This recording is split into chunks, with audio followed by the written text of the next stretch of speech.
प्रिय दर्शकों, जय माता दी। आप सभी का हमारे YouTube चैनल ज्योतिष ज्ञान विचार पर बहुत बहुत स्वागत है। साथियों, आज हम अपने मासिक राशिफल के कार्यक्रम में मकर राशि के जातकों के लिए सितंबर महीने का राशिफल लेकर उपस्थित हैं। आप लोग अंत तक हमारा वीडियो देखें, हमारे चैनल को सब्सक्राइब करें।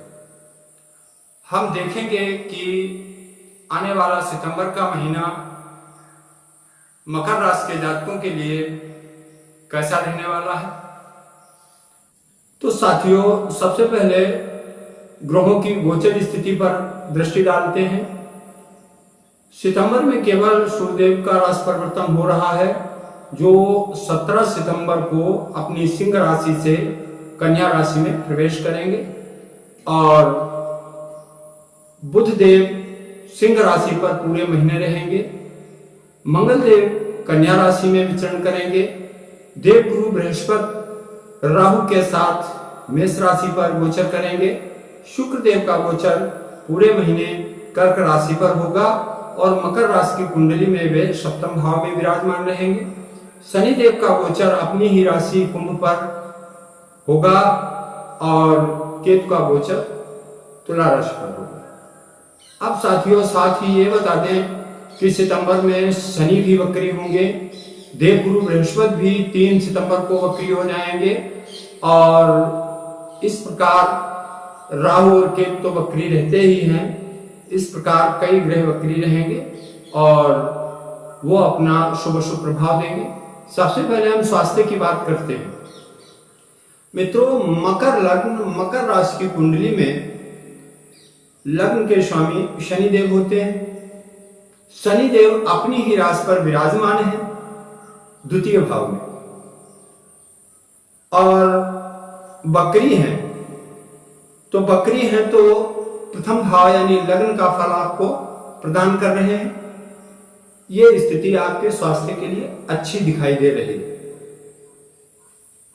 लेकिन 17 सितंबर तक सूर्यदेव भी स्वक्षेत्रीय रहेंगे और वो अष्टम भाव से शनिदेव को पूर्ण दृष्टि से देख रहे हैं। शनि और सूर्य में नैसर्गिक शत्रुता है, तो कहीं ना कहीं आपके स्वास्थ्य में समस्या 17 सितंबर तक हो सकती है।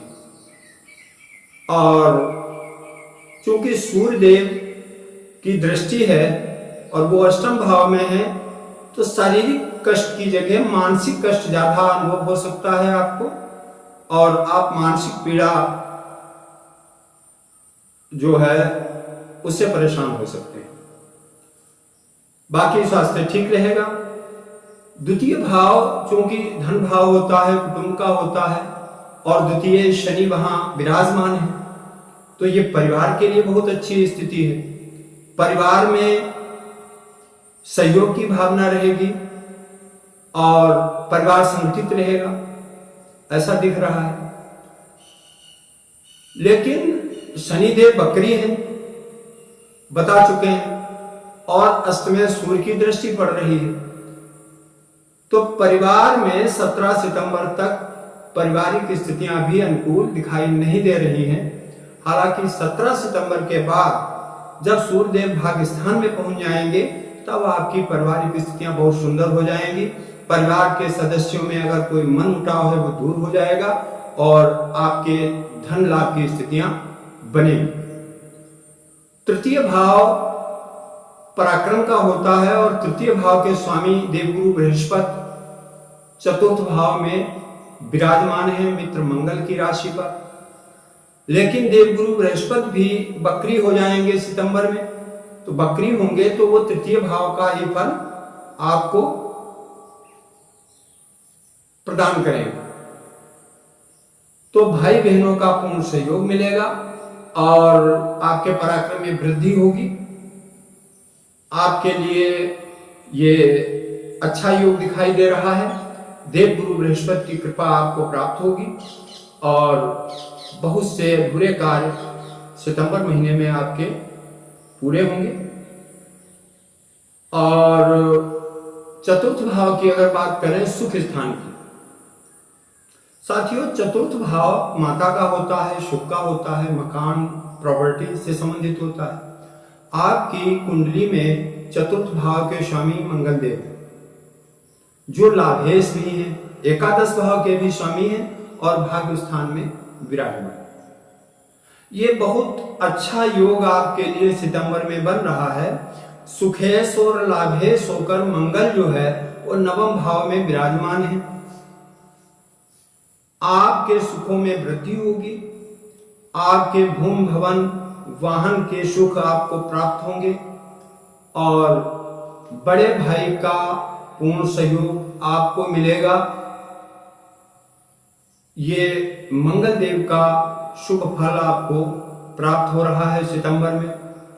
लेकिन इसके साथ ही आपको ध्यान रखना होगा कि आपके चतुर्थ भाव में राहुदेव विराजमान है और राहुदेव एक छाया ग्रह है, वायु तत्व होता है, तो ये किसी कार्य के लिए बहुत ही जल्दबाजी कराते हैं और जल्दबाजी में अक्सर नुकसान होता है। तो आपको प्रॉपर्टी लेने या प्रॉपर्टी बेचने के किसी काम में कोई जल्दबाजी नहीं करना है। अगर आप जल्दबाजी करते हैं तो आपको नुकसान हो सकता है। माता के स्वास्थ्य को लेकर थोड़ा सतर्क रहें, क्योंकि राहु देव ऐसे रोगों को पैदा करते हैं जो सामान्यता दिखाई नहीं देते और शरीर को पीड़ा देते हैं। इसलिए माता के स्वास्थ्य को आप थोड़ा ध्यान रखें। पंचम भाव भी आपका बहुत सुंदर है। पंचम भाव के स्वामी शुक्र देव सप्तम भाव में विराजमान है और शुक्र को प्रेम का देवता कहा गया है, पंचम भाव के स्वामी हैं। तो मित्रों, ऐसा लग रहा है कि मकर राशि के वे जातक जो प्रेम जीवन में है, उनका संबंध परिपक्व होकर विवाह में परिवर्तित हो सकता है और वे प्रेम विवाह कर सकते हैं। ऐसी स्थितियां दिखाई दे रही हैं। संतान के लिए ये समय अनुकूल रहेगा, क्योंकि पंचम भाव संतान का भी होता है। शुक्र पंचम भाव का स्वामी होकर लग्न को पूर्ण दृष्टि से देख रहा है, इसलिए संतान के कार्यों की प्रशंसा होगी और संतान पक्ष से भी आपको लाभ प्राप्त होगा। विद्यार्थियों के लिए ये समय अनुकूल रहेगा, लेकिन 17 सितंबर के बाद जब सूर्य देव का राशि परिवर्तन हो जाएगा और वो नवम भाव में चले जाएंगे, तब थोड़ी दिक्कत हो सकती है, क्योंकि नवम भाव के स्वामी बुध देव अष्टम भाव में होंगे और सूर्य देव अष्टमेश होकर, हालांकि सूर्य के लिए अष्टमेश का दोष नहीं लगता है, फिर भी अष्टम भाव के स्वामी होने के नाते कहीं ना कहीं आपके लिए कमजोर स्थितियां बना सकते हैं। जो पंचम भाव से पंचम भाव नवम भाव में विराजमान होंगे तो ये विद्यार्थियों के लिए संघर्ष बढ़ा देंगे। उन्हें मेहनत अधिक करनी पड़ेगी और अधिक मेहनत करके ही वो सफलता प्राप्त कर पाएंगे। सप्तम भाव की बात करते हैं। सप्तम भाव जीवन साथी का होता है। मित्रों, शुक्र देव वहां पर चंद्रमा की राशि पर विराजमान है, जो पंचम भाव के स्वामी हैं, और साथ ही शुक्र देव कर्म भाव के भी स्वामी हैं।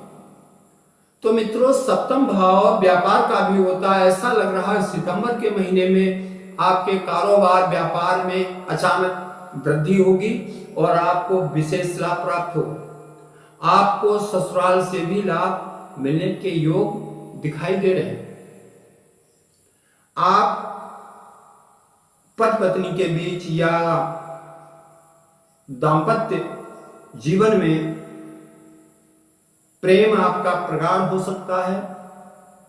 साथ ही एक चीज का आपको ध्यान रखना है साथियों, सप्तम से द्वितीय भाव अष्टम होता है और अष्टम भाव में सूर्य देव 17 सितंबर तक रहने वाले हैं।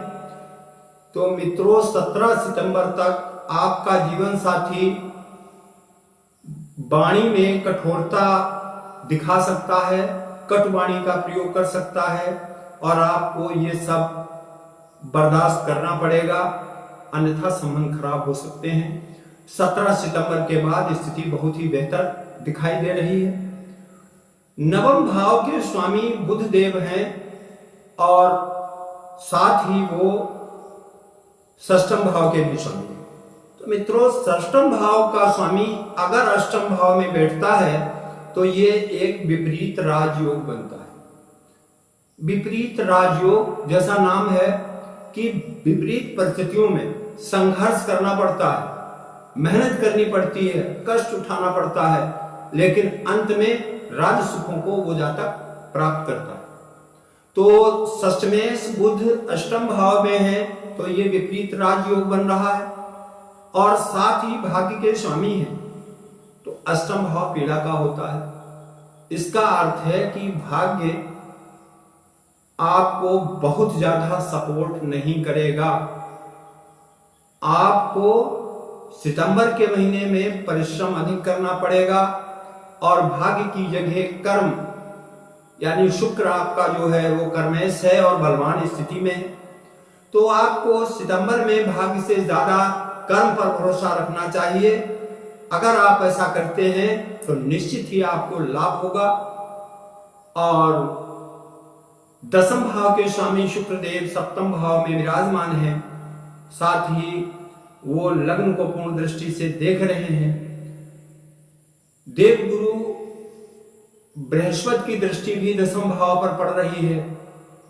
तो मित्रों, कैरियर के लिए ये बहुत अच्छा समय होगा। आपको अपनी नौकरी में प्रमोशन मिल सकता है, प्रशंसा मिल सकती है, आपकी पदोन्नति हो सकती है और आपको अपने वरिष्ठ अधिकारियों का पूर्ण सहयोग प्राप्त होगा, ऐसा दिखाई दे रहा है। लेकिन बता चुके हैं साथ में राहु की भी दृष्टि है, इसलिए पूरी ईमानदारी और मेहनत से काम करें, तभी आपको लाभ प्राप्त होगा। लाभ भाव की स्थिति बेहद शानदार है सितंबर के महीने में, क्योंकि लाभेश मंगल भाग्य स्थान में विराजमान है और साथ ही वो सुख स्थान के भी स्वामी हैं। तो मित्रों, ऐसा लग रहा है कि सितंबर का महीना आपके लिए बहुत ही सुखद, लाभदायक और प्रसन्नता देने वाला रहेगा। आपको केवल 2 चीजों से बचना है। एक तो वाणी पर संयम रखें और किसी भी कार्य में आप कोई जल्दबाजी ना करें। अब कुछ तारीखें हैं जिनमें आपको सावधान रहना है, वो तारीखें हम आपको बता रहे हैं। 7 सितंबर, 8 सितंबर, 16, 17 और 24 सितंबर, 25, 26 ये तारीखें आपके लिए कष्टप्रद हो सकती हैं, इसलिए इन तारीखों को आप विशेष सतर्क रहें। इसी के साथ हम अपना ये वीडियो पूरा करते हैं, फिर मिलेंगे। जय माता दी।